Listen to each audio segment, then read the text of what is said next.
तो ये एग्जाम्पल करते हैं। कहते हैं बिलियर्ड्स बॉल को एक क्यू ने हिट किया, वो बिल्कुल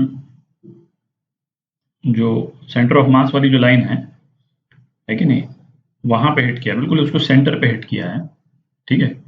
और बिलियर्ड्स की बॉल को एक initial velocity v not impart की है। बिलियर्ड्स की बॉल का रेडियस दे रखा है, सरफेस का कोएफिशिएंट फ्रिक्शन दे रखा है, पूछा कितनी डिस्टेंस बाद में ये प्योर रोलिंग करेगी बिलियर्ड्स की बॉल, ठीक है। अच्छा, बिलियर्ड्स को जब क्यू से जब हिट करते हैं तो उसका एनालिसिस हम किस तरह से करते हैं, अपन ने एक प्रीवियस एग्जांपल में देखा। दो तीन मेन पॉइंट थे। एक तो है कि इम्पल्स इम्पार्ट होता है ना, क्यू जो है ना, क्यू इम्पार्ट्स इम्पल्स, एक तो ये पॉइंट था, ठीक है। अब इम्पल्स इम्पार्ट कर रहा है, इसका मतलब फोर्स जो है कॉन्टिन्यूस तो नहीं वर्क करता है ना, ये क्यू ने हिट किया उसके बाद तो छोड़ दिया।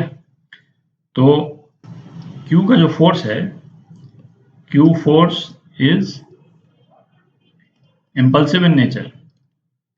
इम्पल्सिव इन नेचर मतलब उसका मैग्नीट्यूड काफी ज्यादा है, और उसका इम्प्लीकेशन क्या हुआ कि इम्पल्स के इमीडिएटली, मतलब इम्पल्स वाला जो पीरियड है बहुत छोटा सा पीरियड होगा इम्पल्स का, है ना, उस छोटे से पीरियड के लिए फ्रिक्शन इफेक्ट्स नेग्लिजिबल, ठीक है। मतलब इम्पल्स का जो पीरियड है जिसमें क्यू का फोर्स लग रहा है ना, वो फोर्स काफी ज्यादा है, तो इसलिए फ्रिक्शन जो है उस पीरियड में हम इग्नोर करते हैं।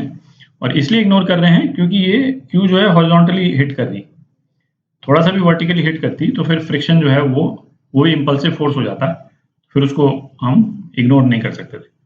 ये चीज अपन इसमें भी देख चुके हैं जब अपन ने इम्पल्स डिस्कस किया था, है ना, कि वर्टिकली यदि हम फोर्स लगा देते हैं तो उसमें फोर्स ऑफ फ्रिक्शन जो है इम्पल्सिव हो जाता है, ठीक है।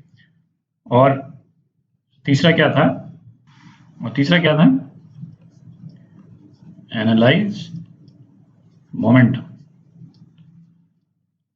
ठीक है। या तो लीनियर हो एंगुलर हो, हमको मोमेंटम एनालाइज करना है। ये 3 पॉइंट अपन ने देखे थे, ठीक है। अच्छा, अब ये बोल रहा है कि जब इसको बिलियर्ड्स बॉल ने इसको हिट किया, बिल्कुल सेंटर पे हिट कर रहा, ठीक है। तो अब ये जो है वो एंगुलर मोमेंटम तो देगा नहीं, क्योंकि सेंटर ऑफ मास के अबाउट तो कोई फोर्स लग नहीं रहा है, ठीक है। तो एंगुलर मोमेंटम में कोई चेंज नहीं है, तो एंगुलर मोमेंटम इम्पार्ट भी नहीं हो रहा। तो इम्पल्स लगने के तुरंत बाद ये बिलियर्ड्स बॉल की जो सिचुएशन होगी वो ये होगी, है ना, वी नॉट इनिशियल वेलोसिटी जो इम्पार्ट हुई है प्योर ट्रांसलेशन में होगा वी नॉट वेलोसिटी से। इसका हर पॉइंट जो है बिलियर्ड्स बॉल का इम्पल्स इम्पार्ट करने के तुरंत बाद इमीडिएटली आफ्टरवर्ड्स इस पोजीशन में होगा, ठीक है। और उसके बाद में अब फ्रिक्शन वगैरह लगाएंगे इसमें और इसको रोल कराएंगे, ठीक है। तो वो करते हैं अब। तो अब तो ये उस क्वेश्चन में कन्वर्ट हो गया, है ना। ये क्वेश्चन अपन कर चुके हैं, डिस्क के रेफरेंस में किया था अपन ने, कि डिस्क को जो है वो वी नॉट वेलोसिटी से यदि फेंक दें तो कितने टाइम पीरियड निकाला था मेरे ख्याल से, उसमें कितने टाइम के बाद में वो प्योर रोलिंग शुरू करती है ना। इसमें बिलियर्ड्स बॉल है बट एनालिसिस तो अब सेम ही रह गया, फिर भी करते हैं इसको। अच्छा, फोर्स ऑफ फ्रिक्शन जो है वो ये जो लोअर मोस्ट पॉइंट की वेलोसिटी इस तरफ है ना, आगे की तरफ स्लाइड कर रही तो फोर्स ऑफ फ्रिक्शन पीछे की तरफ लगेगा, ठीक है, एफ। तो बिलियर्ड्स बॉल का जो एक्सेलरेशन हुआ वो क्या हुआ, एक्सेलरेशन मतलब डी एक्सेलरेशन ही हो रहा है, वेलोसिटी कम हो रही है इसकी, वो हो गया आपका force of friction upon mass, ठीक है। और फोर्स ऑफ फ्रिक्शन कितना है, म्यू एन बाय एम, तो mu M G by M मतलब म्यू जी, ठीक है। ये इसका एक्सेलरेशन हो गया, मतलब डी एक्सेलरेशन हो गया, ठीक है।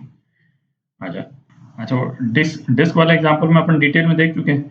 इसमें बेसिकली हो ये रहा है कि फ्रिक्शन जो है इसकी वेलोसिटी को घटाएगा वी नॉट को, एक पर्टिकुलर धीरे धीरे वेलोसिटी घटती चली जाएगी, और ये फोर्स ऑफ फ्रिक्शन इस डायरेक्शन में जो है एंगुलर वेलोसिटी को बढ़ाता चला जाएगा।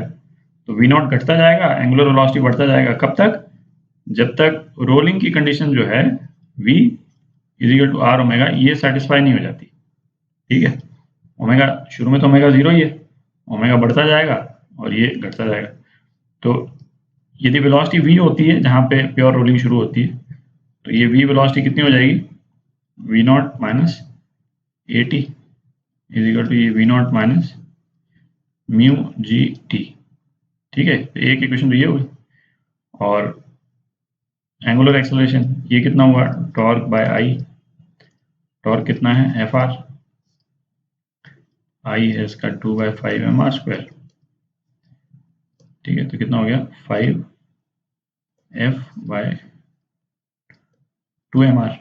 ठीक है, तो टाइम t जिसके बाद में रोलिंग शुरू हो रही है, एंगुलर वेलोसिटी कितनी हो जाएगी, ओमेगा जो है अल्फा टी के बराबर हो जाएगा। तो कितना हो जाएगा ये 5f/2 mr। ठीक है, तो अब एक तो इसको और इसको इसमें डाल देते हैं। ठीक है, ये जो कंडीशन है प्योर रोलिंग की, इसमें डाल देते हैं। तो क्या आएगा, v naught minus mu g t is equal to 5f/2